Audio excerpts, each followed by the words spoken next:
presidenta de la Cámara de Representantes, la demócrata Nancy Pelosi, solicitó este miércoles al presidente estadounidense Donald Trump que aplace el tradicional discurso sobre el Estado de la Unión, previsto para el 29 de enero, hasta que finalice el cierre parcial de la administración.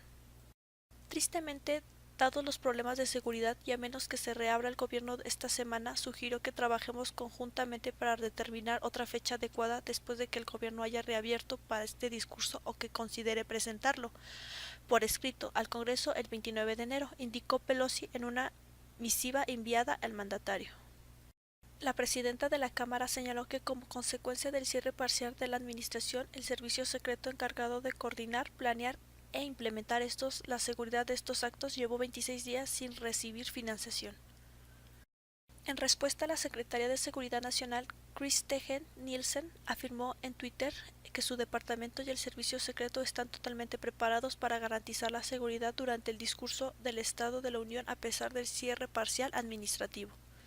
Le agradecemos al servicio secreto por su concentración y dedicación en su misión y por todo lo que hacen cada día para proteger nuestra patria, subrayó Nielsen. Trump pronunció en enero del 2018 su primer discurso sobre el Estado de la Unión, una tradición en la que el presidente estadounidense evalúa cada año ante el Congreso la situación del país y expone sus prioridades de gobierno. Desde el pasado 22 de diciembre, el gobierno federal sufre una suspensión parcial debido a la exigencia de Trump de incluir fondos para la construcción de la barrera fronteriza en los presupuestos federales, una propuesta que ha chocado frontalmente con la nueva mayoría demócrata de la Cámara Baja. Como consecuencia, se prolonga así el cierre del 25% de la administración situada que afecta a unos 800,000 empleados que han dejado de percibir su salario y ha trastocado el funcionamiento de distintos espacios turísticos o las actividades de agencias a las que no se les ha asignado nuevos recursos. De percibir su salario y ha trastocado el funcionamiento de distintos espacios turísticos o las actividades de agencias a las que no se les ha asignado nuevos recursos. Mauricio Macri y Jair Bolsonaro descubrieron que tienen muchas cosas en común y que esa unidad de criterio puede abrir un capítulo inédito en las relaciones diplomáticas entre Argentina y Brasil. Macri inició su primera gira del año con módicas expectativas, asumiendo que Bolsonaro relativizaba la importancia del Mercosur y tenía una estrategia cuasi militarista para resolver la crisis de Venezuela. Bolsonaro, a su turno, consideraba que Macri forzaba su estrategia internacional y perdía tiempo con un gradualismo económico que aqueaba su reelección. Puesto en movimiento los prejuicios de ambos mandatarios, la cumbre de Brasilia no tenía otra alternativa que concluir con un comunicado oficial de color gris y escrito en léxico florentino para mantener las apariencias.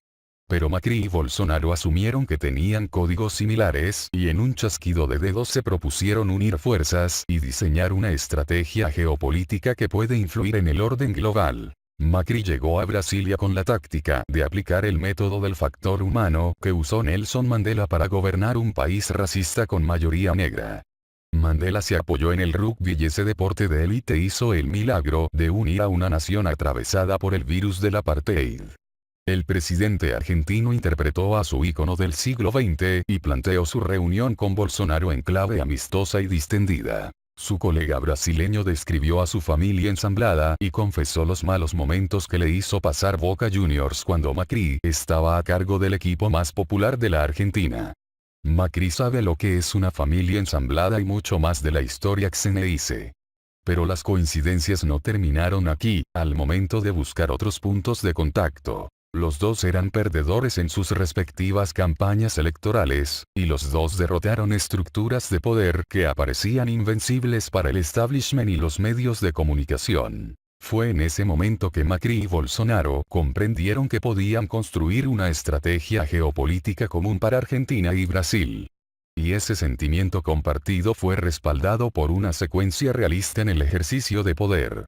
Todos los ministros y secretarios argentinos que participaron en las 6 reuniones oficiales propuestas por Brasil, coincidieron frente a Macri que sus contrapartes locales transmitían buena fe e intenciones políticas para alcanzar acuerdos estratégicos. Y esos probables acuerdos, que implican el motor de la relación bilateral, están relacionados a la seguridad de las fronteras, el terrorismo, la colaboración judicial, la lucha contra el narcotráfico y el lavado de activos, la flexibilidad del Mercosur, el intercambio comercial, la cooperación en materia satelital y nuclear, y la participación conjunta en misiones de paz ordenadas por Naciones Unidas. Mejorarán las relaciones históricas entre Argentina y Brasil, sintetizó Macri ante Infobae. Esta opinión del presidente argentino ya tiene su correlato. Bolsonaro cree que el Mercosur es una construcción ideológica apoyada en una estructura jurídica que atrasa décadas. Macri comparte la posición de Bolsonaro, pero estaba solo en el bloque regional cuando proponía cambios profundos al funcionamiento del Mercosur.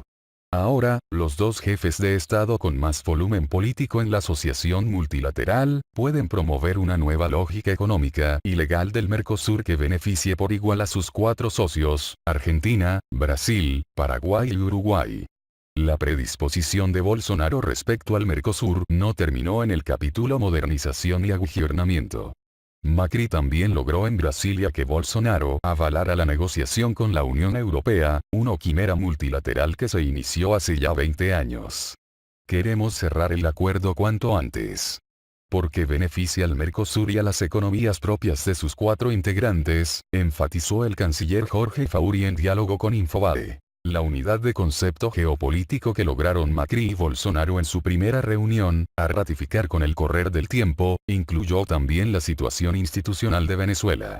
Macri encabezó todas las decisiones diplomáticas multilaterales enfocadas a lograr una remoción pacífica de Nicolás Maduro, pese a la constante presión de la Casa Blanca. A priori, Bolsonaro aparecía alineado con Donald Trump y su conocida tendencia de resolver las diferencias golpeando la mesa.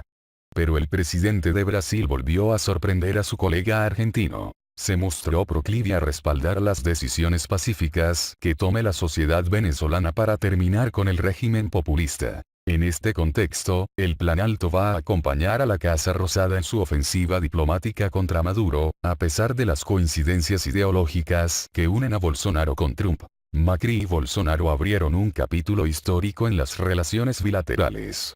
Ambos presidentes juraron defender el espacio común del Mercosur, profundizar las relaciones bilaterales y actuar en tándem, cuando así lo proponga el orden global.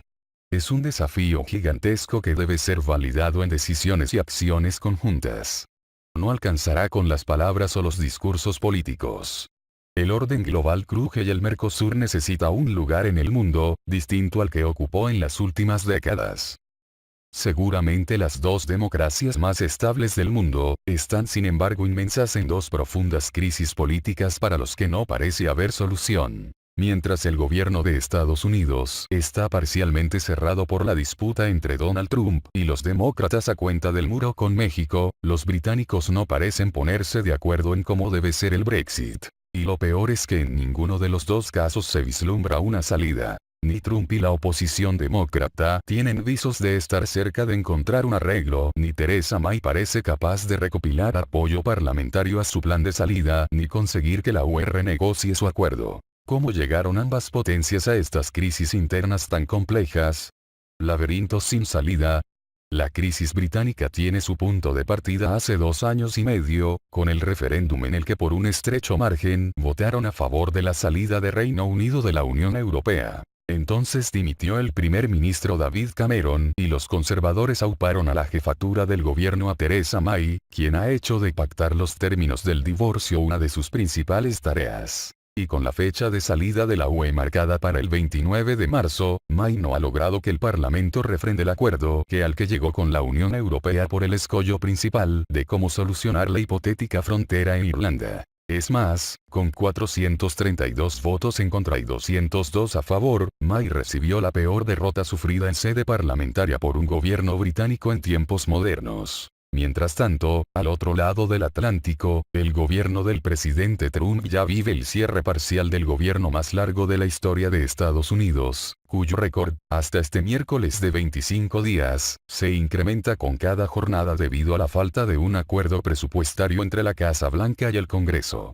Detrás de esta disputa se encuentra la exigencia por parte de Trump de la aprobación de fondos por dólares americanos 5.700 millones para financiar la construcción de un muro en la frontera con México. El proyecto no cuenta con el visto bueno de la recién estrenada mayoría demócrata de la Cámara de Representantes, pero tampoco tuvo gran apoyo financiero en años previos, cuando el Partido Republicano tenía control absoluto del Capitolio. Pero Trump ha tratado de doblegar a los demócratas usando el cierre de gobierno como su arma de negociación. La cara fea de la globalización. Aunque cada caso tiene sus particularidades, muchos analistas coinciden en señalar el origen de ambas crisis en los efectos indeseados de la globalización, a los que atribuyen la ola de descontento que terminó favoreciendo tanto la votación a favor del Brexit como la elección de Donald Trump. Hay tendencias similares en las democracias occidentales, incluyendo Estados Unidos y Reino Unido.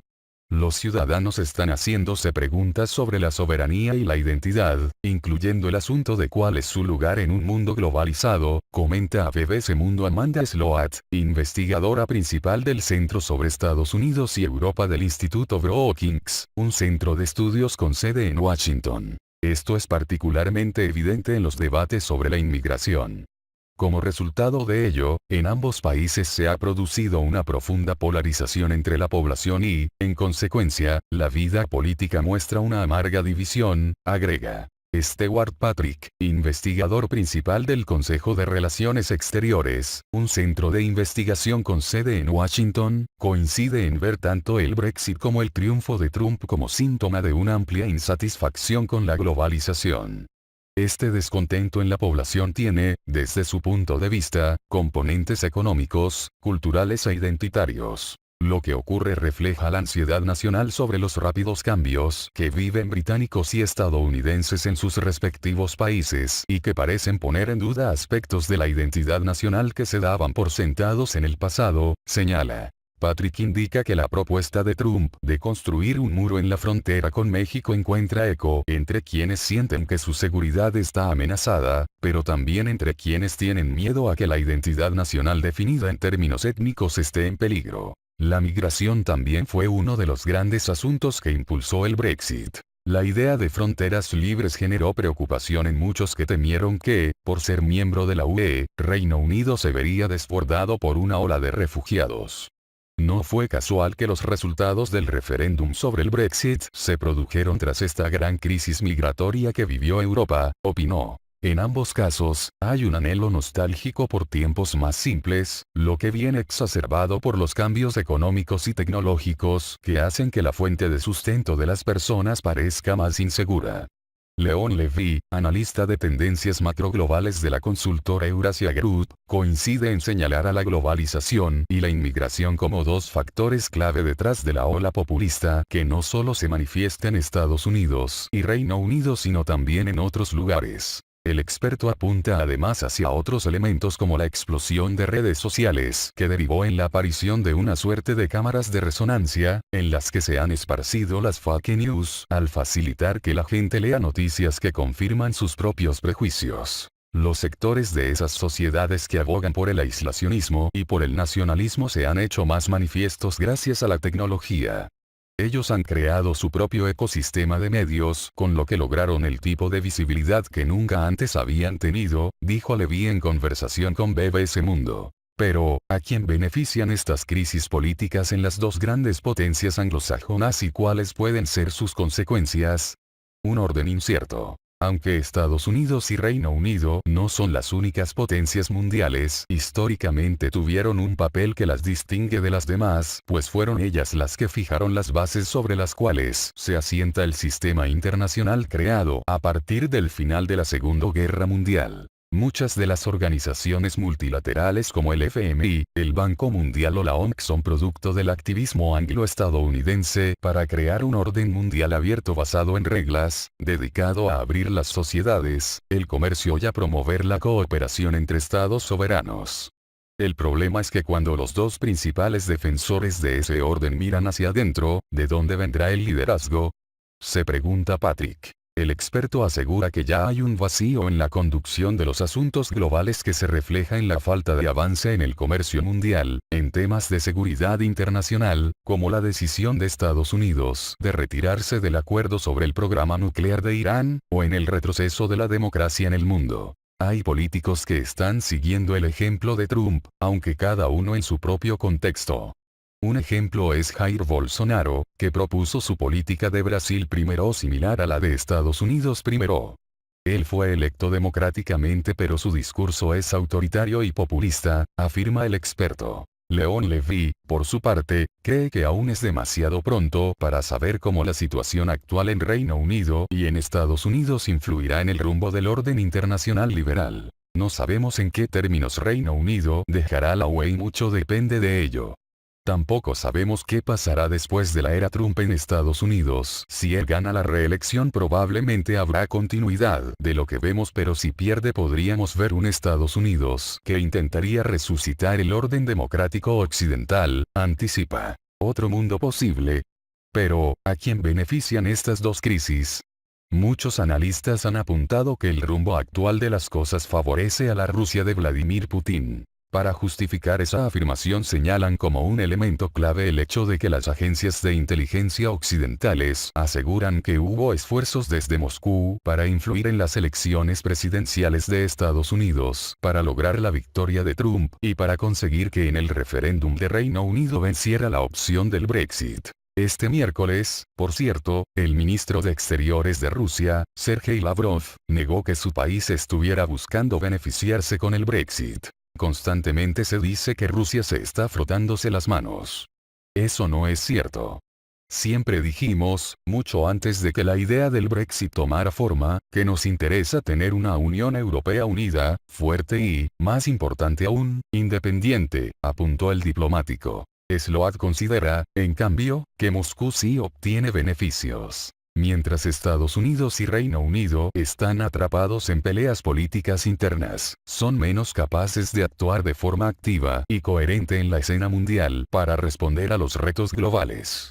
Rusia, que divulgó información falsa tanto en el referéndum del Brexit como en la campaña electoral estadounidense, se beneficia con un juego político distraído y disfuncional, señala la experta. Levy, sin embargo, considera que aunque Moscú obtenga algunos beneficios de la crisis de las potencias anglosajonas, quien realmente puede sacar provecho es Beijing. China es el país que está mejor ubicado para sacar ventaja de esto. Ellos quieren crear una arquitectura internacional alternativa que compita con el sistema configurado desde Washington, indica. Y agrega. Antes de la explosión de la ola populista, China estaba ocupada desarrollando el Banco de Inversiones en Infraestructuras de Asia, una alternativa al FMI y al BM. También impulsaba la nueva ruta de la seda.